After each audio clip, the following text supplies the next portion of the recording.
సింగరేణిలో పనిచేస్తున్న అన్ని విభాగాల కాంట్రాక్టు కార్మికులకు చట్టబద్ధ హక్కులు, సౌకర్యాలు అమలు చేయాలని Singareni collieries contract workers union IFTU రాష్ట్ర ప్రధాన కార్యదర్శి వెంకన్న డిమాండ్ చేశారు.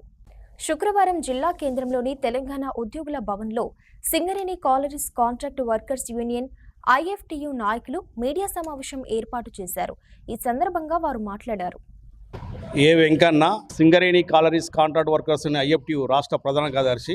సింగరేణిలో సుమారు 30,000 మంది కాంట్రాక్ట్ కార్మికులు పనిచేస్తున్నారు. గత 10 సంవత్సరాల క్రితం తెలంగాణ ఉద్యమంలో ప్రధాన భూమిక సమ్మెలో కూడా ఈ కాంట్రాక్ట్ కార్మికులు చాలు వేతలు ఉన్నా కూడా సమ్మెలో పాల్గొనడం జరిగింది.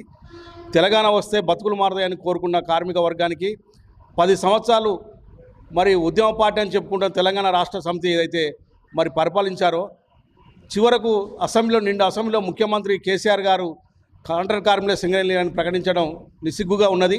అయినా కూడా ఆ యొక్క కష్టాలు నష్టాలు భరించిన కాంట్రాక్ట్ కార్మిక వర్గం ఈరోజు కాంగ్రెస్ ప్రభుత్వం ఎన్నికల ముందు ప్రభుత్వం ఏర్పడ్డ తర్వాత కోల్బెల్ట్ ప్రాంతంలో పర్యటించిన ఎమ్మెల్యేలు, మంత్రులు మరి సింగరేణిలో పనిచేస్తున్న కాంట్రాక్ట్ కార్మికులకు కోల్ ఇండియా వేతనాలు లేదా జీవో 22 ఇప్పిస్తామని హామీ ఇచ్చారు. మరి గవర్నమెంట్ వచ్చి 6 నెలలు అయినప్పటికీ కూడా ఈ కార్మికుల యొక్క సమస్యలు పట్టించుకున్న పాపన పోలేదు.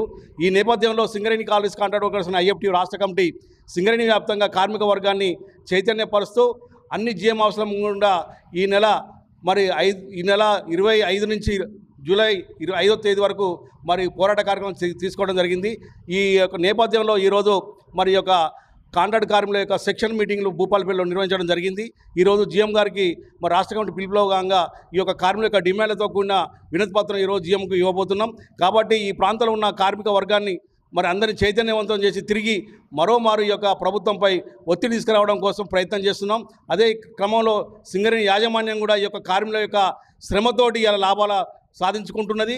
కాబట్టి ఈ సందర్భంగా సింగరేణి యాజమాన్యం కూడా మీరు డిమాండ్ చేసేదంటే ఈరోజు కోట్లాది రూపాయల లాభాలు సింగరేణి కార్మికులకు తక్కువ వేతనాలు ఇచ్చి మరి యొక్క వేతనాలు తక్కువ వాళ్ళని లాభాలు వస్తున్నాయి. కాబట్టి ఈ కార్మికులకు రావాల్సిన చట్టబద్ధ హక్కులు, వేతనాలు పెంచాలని ఈ సందర్భం కూడా మరి యాజమాన్యం డిమాండ్ చేయడం జరుగుతుంది.